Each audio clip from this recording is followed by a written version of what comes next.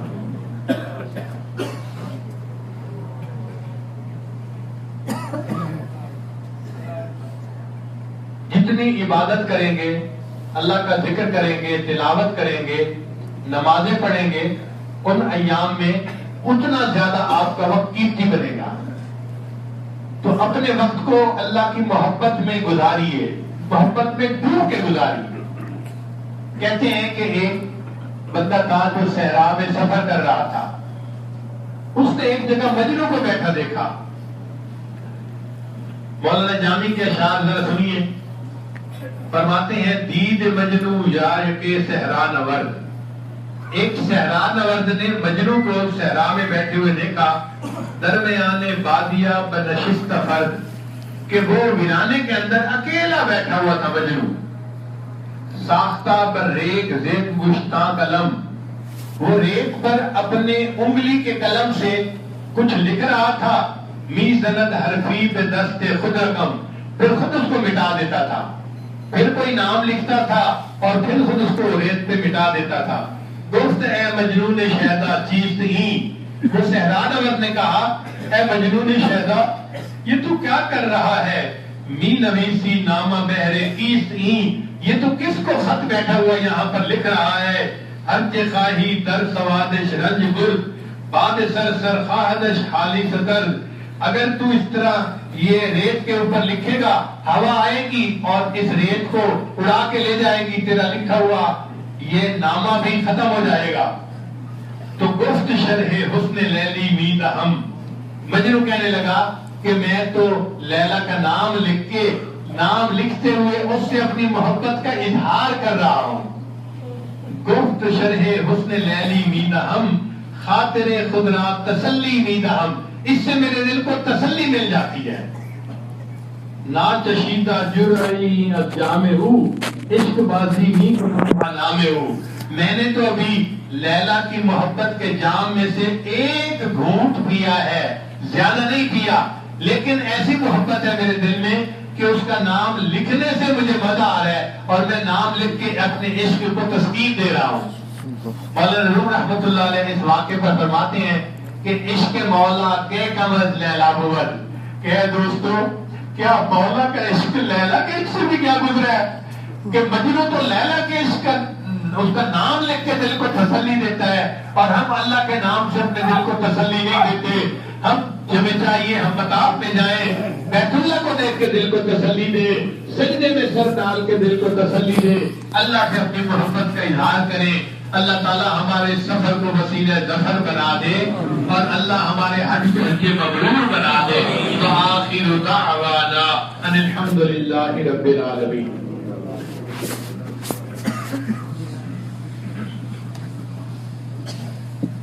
دل میں یہ نیت کر لیجئے کہ ہم پچھلے گناہوں سے سچی پکی توبہ کر رہے ہیں، اور آئندہ ہم نیکوکاری کی زندگی گزارنے کا دل میں ارادہ کر رہے ہیں۔ جیسے نیت ہوتی ہے ویسے مراد مل جاتی ہے۔ یہ کلمات سچے دل کے ساتھ پیچھے پیچھے پڑھیے۔ بسم اللہ الرحمن الرحیم، لا الہ الا اللہ محمد رسول اللہ،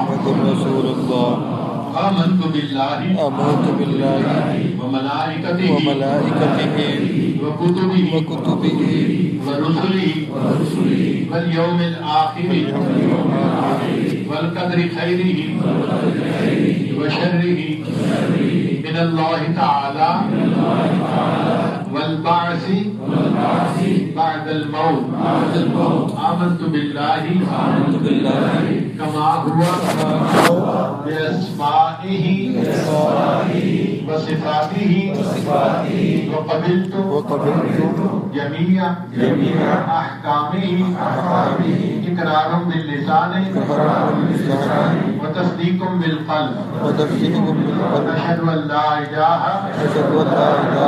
إلا الله وأشهد أن محمدا عبده ورسوله أستغفر الله ربي من كل ذنب وأتوب إليه برحمتك یا ارحم الراحمین۔ ان کلمات کو پڑھنے سے آپ تو بتائے ہو چکے ہیں، چند معمولات ہیں، اگر ان کو باقاعدگی سے کریں گے تو اللہ تعالیٰ دل کو منور کریں گے۔ ان میں پہلی چیز ہے 100 مرتبہ استغفار پڑھنا صبح شام، استغفر اللہ ربی من کل ذنب واتوب الیہ، اور دوسرا ہے 100 مرتبہ درود شریف صبح شام پڑھنا، تیسرا ہے قرآن مجید کی تلاوت روزانہ کرنا، چوتھا ہے دل میں ہر وقت اللہ تعالیٰ کو یاد رکھنا، دست بکار دل بیاد، ہاتھ کام کاج میں مشغول، دل اللہ تعالیٰ کی یاد میں مشغول، اور پانچویں چیز ہے مراقبہ کرنا۔ مراقبے کا طریقہ یہ ہے کہ آپ نماز پڑھ کے اللہ سے لو لگا کے بیٹھ جائیں کہ اللہ کی رحمت آ رہی ہے، دل میں سما رہی ہے، دل کی ظلمت اور سیاہی دور ہو رہی ہے، اور میرا دل اللہ اللہ اللہ یہ دل بول رہا ہے، میں سن رہا ہوں۔ اس سے آپ کے دل میں اللہ کی محبت بڑھے گی اور آپ اس کی حرارت کو خود محسوس کریں گے۔ وہ جن کا عشق صادق ہے وہ کب فریاد کرتے ہیں، لبوں پہ مہر خاموشی دلوں میں یاد کرتے ہیں۔ تو دل میں اپنے اللہ کو یاد کرے اور پھر اللہ سے خوب دعائیں مانگے۔ اللہ تعالیٰ ہمارے سفر کو وسیلہ ظفر بنا دے۔ اجازت ہو تو آ کر میں بھی شامل ان میں ہو جاؤں، اجازت ہو تو آ کر میں بھی شامل ان میں ہو جاؤں، سنا ہے کل تیرے در پر ہجوم عاشقہ ہوگا۔ اے اللہ آپ کے عاشق آپ کے در پہ اکٹھے ہونے والے ہیں، ہمیں بھی توفیق دے دیجیے، ہم بھی صحت سلامتی کے ساتھ جائیں اور ہم بھی عاشقوں کے اس مجمع میں جمع ہو کے وہاں دعائیں مانگیں اور آپ کو منا کے آئے۔ اللہ دعا کر لیجیے۔ سبحان ربی العلی الوہاب، اللہم صلی علی سیدنا محمد وعلی آل سیدنا محمد وبارک وسلم۔ اے رب کریم ہم آپ کے آج مسکین بندے ہیں، ہمارے گناہوں کو معاف فرما، خطاؤں سے درگزر فرما، عیبوں کی پردہ پوشی فرما۔ اللہ جو گناہ دن میں کیے معاف فرما، جو راتوں میں کیے معاف فرما، جو محفل میں کیے معاف فرما، جو تنہائیوں میں کیے معاف فرما۔ اے اللہ جو گناہ یاد ہیں وہ بھی معاف فرما، جو کر کے بھول گئے وہ گناہ بھی معاف فرما۔ اے اللہ معصیت کی ذلت سے محفوظ فرما، ہمیں طاعات کی عزت نصیب فرما۔ رب کریم علم حاصل ہونے کے بعد جہالت کے کاموں سے محفوظ فرما۔ اے اللہ اپنے قرب کے بعد دوری سے محفوظ فرما، ہدایت ملنے کے بعد گمراہی سے محفوظ فرما۔ اے اللہ عزتیں ملنے کے بعد ذلت سے محفوظ فرما۔ اے اللہ اس سے پہلے کہ ہمارے ظاہر کی آنکھیں بند ہو جائیں، من کی آنکھیں کھلنے کی توفیق عطا فرما۔ اس سے پہلے کہ لوگ ہمیں کلمہ پڑھائیں، اللہ ہمیں اپنے اختیار سے کلمہ پڑھنے کی توفیق عطا فرما۔ اے اللہ اس سے پہلے کہ لوگ ہمیں غسل دیں، اللہ ہمیں غسل توبہ کرنے کی توفیق عطا فرما۔ اور اس سے پہلے کہ لوگ ہمیں کفن پہنائے، اللہ ہمیں تقوی کی پوشاک پہننے کی توفیق عطا فرما۔ اور اس سے پہلے کہ ہماری نماز پڑھی جائے، اللہ ہمیں نماز کی حضوری نصیب فرما۔ اور اس سے پہلے کہ قیامت کے دن آپ کے سامنے پیشی ہو، اللہ ہمیں اپنی بارگاہ میں قبولیت نصیب فرما۔ اے اللہ قیامت کے دن کو زندگی کا سب سے زیادہ خوشیوں بھرا دن بنا۔ اے اللہ ہمارے حال پر رحمت کی نظر فرما۔ اللہ آپ نے قرآن مجید میں فرمایا وَأَمَّا السَّائِلَ فَلَا تَنْهَرْ، سوالی کو انکار نہ کرو۔ اللہ جب ہم جیسے کمزوروں کو حکم ہے ہم سوالی کو انکار نہ کریں۔ اے اللہ ہم بھی تو آپ کے در کے سوالی ہیں، اے مالک آپ بھی انکار نہ فرمائیے، ہمیں اپنے در سے خالی نہ اٹھائیے۔ اللہ ہمیں کھڑکی نہ دیجیے، دھکے نہ دیجیے، ہم پر رحمت کی نظر فرما دیجیے۔ اے اللہ آپ کے پیارے یوسف علیہ السلام کریم تھے، انہوں نے اپنے بھائیوں کو معاف کرتے ہوئے کہہ دیا تھا لا تثریب علیکم اليوم، آج تمہارے اوپر کوئی قصور نہیں، جاؤ میں نے تمہیں معاف کر دیا۔